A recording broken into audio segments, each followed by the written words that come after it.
6 anggota Polri yang mengeroyok 2 debt collector hingga tewas di kawasan Kalibata, Jakarta Selatan menjalani sidang etik Polri hari ini. 6 anggota Polri yang menjalani sidang etik ialah Bribda Irfan Batubara, Bribda Jeffrey CO Agusta, Brigadir Ilham, Bribda Ahmad Mars Julkadri, Bribda Baginda, dan Bribda Raffi Gafar. Sidang etik digelar sejalan dengan proses hukum pidana ke-6 polisi yang kini telah ditetapkan sebagai tersangka.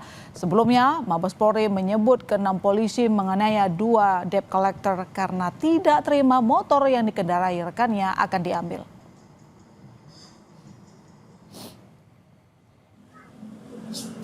Enam hari pasca penyerangan dan pembakaran, sejumlah pedagang di Kalibata, Jakarta Selatan mulai kembali beraktivitas. Meski masih diselimuti rasa trauma dan khawatir, namun atas desakan kebutuhan ekonomi, para pedagang di Kalibata, Jakarta Selatan kembali berjualan. Kerugian yang ditimbulkan dari aksi penyerangan pada Kamis malam membuat para pedagang yang kehabisan modal usaha terpaksa harus meminjam uang demi bisa kembali berjualan. Sementara bagi pedagang yang lapaknya masih dipasang garis polisi, belum dapat kembali berdagang. Duren juga kebakar, semua tenda kebakar, lampu, bangku, semua meja habis kebakar. Ya sampai kemarin kita minjem sama teman ke teman ya.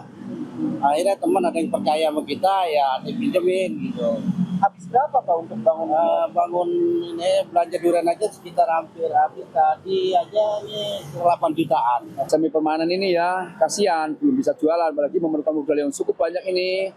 Untuk selanjutnya mudah-mudahan ada pengertian dari pihak-pihak lain, bantuan dari pihak-pihak lain. Sebab ya, selain masalah urusan perut, mereka juga punya tanggungan. Mungkin yang seperti saya dengar ada yang tanggungan dari bank, segala macam itu otomatis ya itu perlu dipikirkan kembali.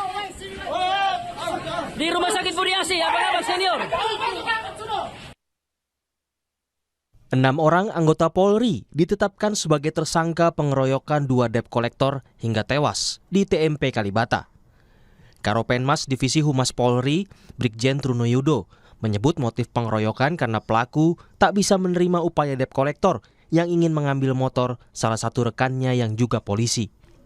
Proses pidana terhadap 6 polisi ini akan dilakukan bersamaan dengan proses sidang etik. 6 polisi dijerat pasal penganiayaan berat hingga menewaskan 2 orang debt collector.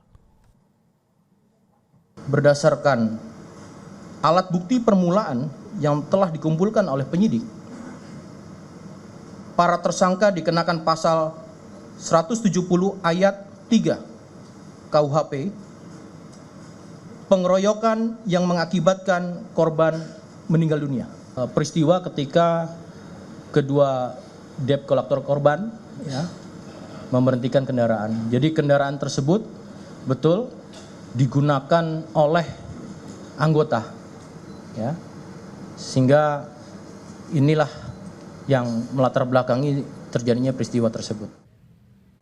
Staf ahli Kapolri Hermawan Sulistyo menyoroti pola pendidikan kepolisian yang kurang memberikan pemahaman soal tugas polisi untuk melindungi dan melayani masyarakat.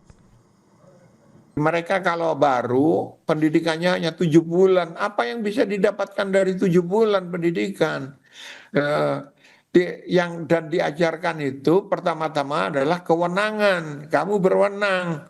Yang ada adalah pelayanan, karena di belakangnya itu tertulis sangat jelas di badge logam itu melindungi dan melayani. Nah ini pendidikan harus menekankan itu, jangan menekankan pelayanan, menekankan kewenangan. Sementara jika pelaku penganiayaan sudah ditetapkan tersangka oleh polisi, pelaku pembakaran kios pedagang di kawasan Kalibata belum diusut. Polisi menyebut belum mendapat laporan terkait kasus pembakaran kios. Padahal akibat peristiwa ini, puluhan pedagang kehilangan pencarian hingga merugi. Tim Liputan, Kompas TV. Lebih lengkap terkait sidang etik 6 polisi pengeroyok 2 debt collector hingga tewas, kita terhubung dengan Komisioner Kompolnas Khairul Anam. Selamat sore, Pak Anam. Selamat sore, apa kabar? Baik, semoga Anda juga sehat-sehat selalu. Terima kasih sudah bergabung bersama kami. Pertama, apa yang bisa Anda bagikan kepada kami terkait dengan hasil sidang etik hari ini? Iya, sidang etik sudah proses akhir ya. Putusannya sih belum diambil. Mungkin bentar lagi kalau sudah ada putusan pasti akan diumumkan. Tapi ini sudah tahap akhir. Tapi yang menarik adalah begini, ini adalah komitmen yang menurut kita Kompolnas harus kita dukung. Siapapun yang melakukan pelanggaran ya harus ditindak tegas. Dan ini malah lebih maju ya, tidak hanya berhenti di sidang etik tapi juga sekaligus secara simultan di proses pidana. Nah, ini menunjukkan satu komitmen bahwa proses transformasi atau reformasi itu memiliki dampak yang signifikan di internal kepolisian, dan ini komitmen yang bagus. Tapi lepas dari itu ada problem yang juga harus kita selesaikan, apa ya, korban para pedagang sebenarnya. Ya, di samping memang ada korban hilangnya nyawa, tapi bagaimana dengan para pedagang yang sampai detik ini ya masih bingung seperti tadi di VT ya. Nah, itu apa yang bisa dilakukan oleh kepolisian? Ya, kepolisian mendorong proses siapapun juga yang melakukan kekerasan atau pengrusakan terhadap harta benda, termasuk ya ganti kerugian gitu. Tapi kenapa belum ada penetapan tersangka mungkin dengan rusaknya kios para pedagang, Pak?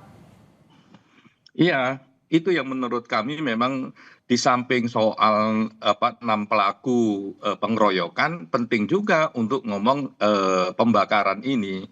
Karena aksi-aksi kekerasan atas nama apapun, ya atas background apapun ya harus diusut. Nah, ini PR yang segera harus dilakukan oleh Polda Metro Jaya. Lah, salah satu yang juga penting ya segera ada pemulihan untuk para korban. Siapa yang punya kewajiban untuk memulihkan? Ya para pelaku. Jangan sampai polisi menalangi, itu nggak boleh juga. Ya polisi memfasilitasi bagaimana hak korban dalam konteks pemulihan itu, kerugian-kerugian yang ditimbulkan harus segera juga ditangani oleh kepolisian, di samping soal pengrusakan harta bendanya. Karena aksi-aksi gitu juga nggak boleh di negeri ini. Gitu. Jadi apakah sejauh ini sudah ada saksi-saksi pihak-pihak yang akan dimintai keterangan terkait dengan kasus pembakaran kios, Pak? Masih dalam proses pendalaman ya, belum naik proses penyidikan. Tapi saya kira kalau problemnya adalah soal belum ada atau tiadanya laporan, kan laporan bisa model A, model B. Jadi tidak perlu nunggu. Dan yang paling penting adalah bagaimana sesegera mungkin juga para korban PKL yang memiliki lapak dan sebagainya bisa segera pulih, bisa segera jualan, sehingga mereka nggak dirugikan oleh aksi-aksi yang main hakim sendiri juga gitu. Dan ini tidak dibolehkan.